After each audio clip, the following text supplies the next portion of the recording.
Hello and welcome back to another review with me, Kevin, from Kevin Gatton on Whisky. This week it's something special, something I think is going to be really cool and kind of holds a bit close to home. This is a Loch Lomond, but not any old Loch Lomond. This is the Aqvavitae Loch Lomond. If you know him, if you like your whisky YouTube, Aqvavitae has a huge following, does so much for the community, and he's made his own bottling from Loch Lomond. And if you look at what he likes, one of his favourite distilleries, mine as well, I would say, well, I've never been, but as an expression wise, what they do and cover. So I'm opening this, pouring it in live, seeing what we get.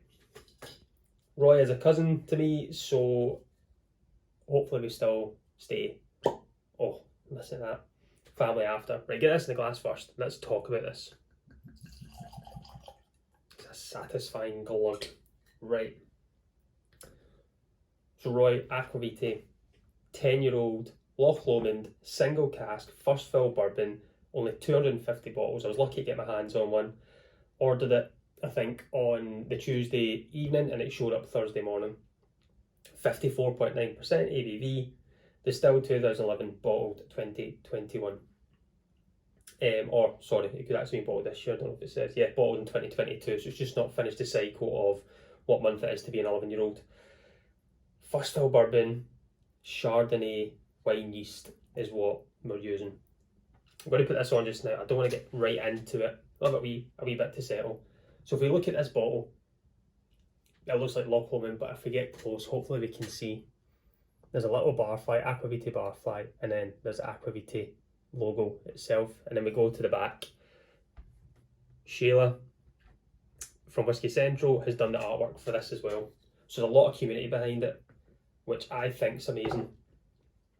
First fill bourbon, I had a lot of bourbon cask matured whiskies last year. Some hit really, really well, and some were just quite plain. It just never reacted the way I would hope it would. But knowing Roy, knowing what he likes, knowing how he likes a whisky to be, and a really good influence on a bourbon cask, I think there's been a lot of time and effort put into this. This hasn't been a price thing of, what's your cheapest cask? Let me see. There's been a lot of time and effort put into finding the right cask. Roy and Michael Henry, master distiller and bottler of this, have sat side by side, I think, and picked the perfect first ever bottling for Aqvavitae. So I'm going to nose it first. There is tasting notes I've had a little glance over, but I don't really want to get into them. I might get the same things, I might not. I've got my wee coin stopper as well on it. I'm kind of really going for the Aqvavitae vibe today. So let's nose this first and we'll get back into this whisky. I've opened it. I know some people might not want to open it, but if you listen to him, his ending of every single time is whisky isn't whisky until it's shared. And I totally agree. So I will share this with people as well.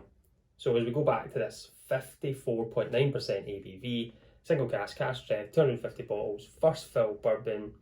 You can tell by the colour. Let's get my big nose in this and see how we get on. Roy, I love you. Let's see if we stay friends. And we're always going to be family, but let's see if we stay friends after this. I'm going to be honest. I'm always honest with them. If you watched my Glenlivet last week, I got a great nose on it, but the palate was very, very dull, very quiet. But this, I'm hoping, is going to give me the best kind of the smells on it and also a nice palate and nice mouthfeel.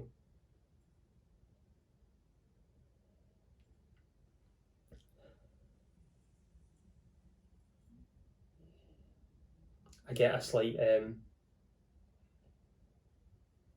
it's a nice bourbon hit to it. It's not clean in your face like last week. It was a lot of pineapples and a lot of coconuts and these things. It's a really fresh, clean, a bit more of the white fruits, a nice, it's like a, not lime, but green apple. Nice, fresh green apple. You bite into it, it kind of draws you in first because it's got that really intense hit. It's got a nice, very, very clean green apple, a little bit of white fruit. The softer side of vanilla fudge. I think the ABV's trying to hide in there just now. Maybe because I've just literally poured it live. It's been sitting there, you've seen yourself, it's only been in here a minute. I'm just a bit excited to get this going. I didn't want to try it first and then bring it to you. I wanted to give the first impression. Soft fudge, crisp green apple, white fruit, kind of gummy sweets as well. Let's try it on the palate. Look at if you can see the glass first, hopefully it'll zoom in. That is just sticking to the side there. I think if I left this on its side for a day, it would finish on its side. It wouldn't go back down. I'm looking forward to this. Slange everyone, and Roy, slange to you too.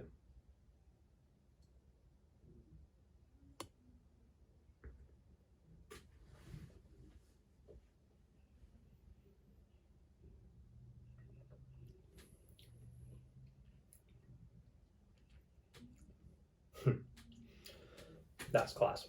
It's up my street. There's no spice to it. It's, well, when I say there's no spice, there's a tiny hint of maybe a white pepper at the back of it. It's a longevity mouthfeel. It sits there. It's easy sipping. A wee bit of oak on that now.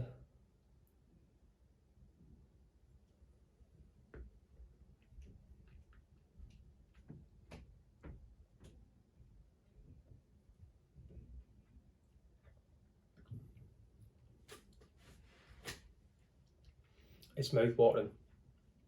It's mouth-coating. It's got a bit of density to it. It's got the ABV starting to come through. That amazing Loch Lomond spirit that you get is coming through as well. The fudge still stays. This Chardonnay yeast I don't know much about, but there's no wine note to it. I think it's just a style of yeast. Don't quote me on it. It's not an actual wine formation. I'm really having to chew here to keep this whiskey going. I don't have to revisit this a lot because of how thick it tastes, if that makes sense. It's a more of a unbelievable mouthfeel. Long. There's that nice other sweetness there, maybe kind of brown sugar that I'm getting.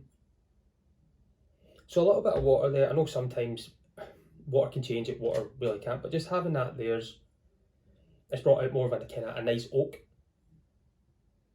And there's this weird fizziness to it as well. And I remember trying the Loch Lomond before, but it had the Chardonnay yeast in it, and I also got that slight fizzy note. And I feel that that's back in here. Straight away is like maybe like a flat champagne. If you ever had, I know not many people would ever leave champagne sitting out and let it go flat, but as if you went round and it's kind of slightly warmed up.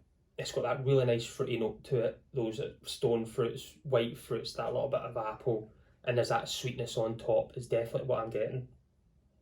With that little bit of water, that's the kind of fudge stays, apple stays, gummy sweets, oak.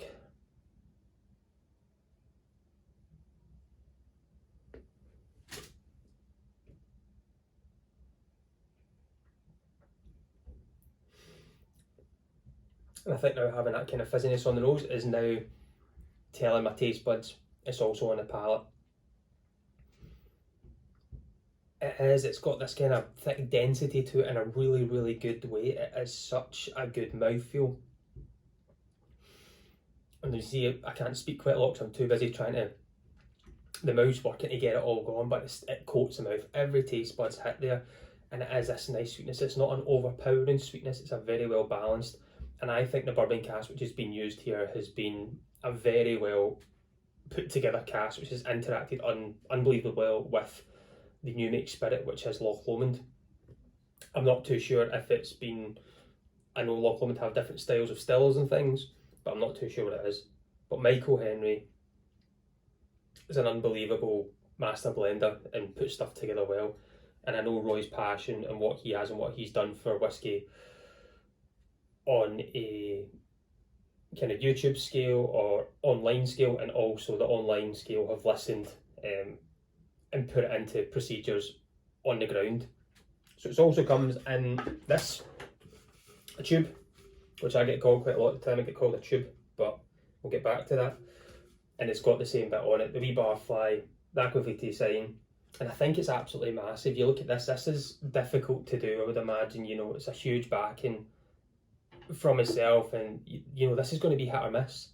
250 bottles sold out very quickly. I know Patreon's had first dibs. I was lucky to get in there, and then it went live on the other day, and I just kept seeing posts of sold out, sold out. So I'm amazed that they've all sold out.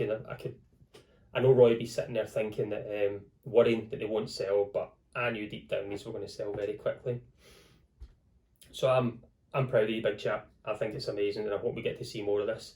I'm really enjoying it. Yes, it's the first pour I've had that you've seen it live.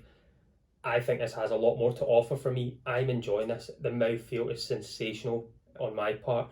The nose is unbelievably good, and I think I'm missing some tasting notes. I think it needs to open up more for me, but I'm excited to see it open more. Those kind of white fruits. I do love a good bourbon cask matured whiskey as well, and this is definitely up in the stellar level for me. And I'm not just saying that 'cause he's family. I'm honest with it, and I told him I would be before it, saying I'd put this out, and I'm going to be really honest with it.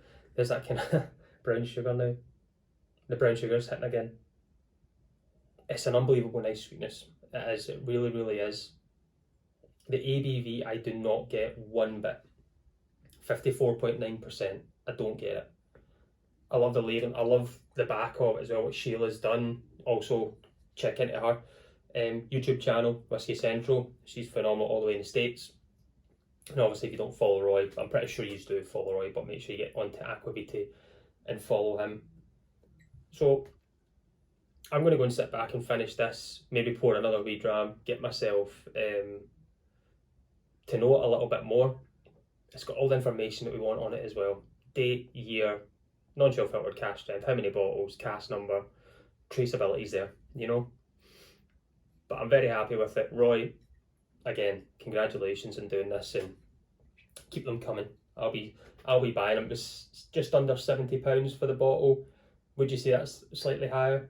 For a 10-year-old, yes, but again, when you pay for quality, I think we've been through this with the Glen Turret before, the 12, you're paying in a higher scale, but you're paying for really good quality. And I think that's what we need to look for in whiskey, is price and quality, not just cheap whiskey, because some cheap whiskey can taste really cheap. So £70 for a single cask, first fill bourbon 10-year-old by Mr. Aqvavitae himself. Proud of you, Guz. I raise this glass to you for all that you've done for the whiskey community and bringing this to us, and I've been so lucky to be able to get my hands on it. And Royal Mail Whiskey's well done as well for shipping this very promptly and quickly. I appreciate that.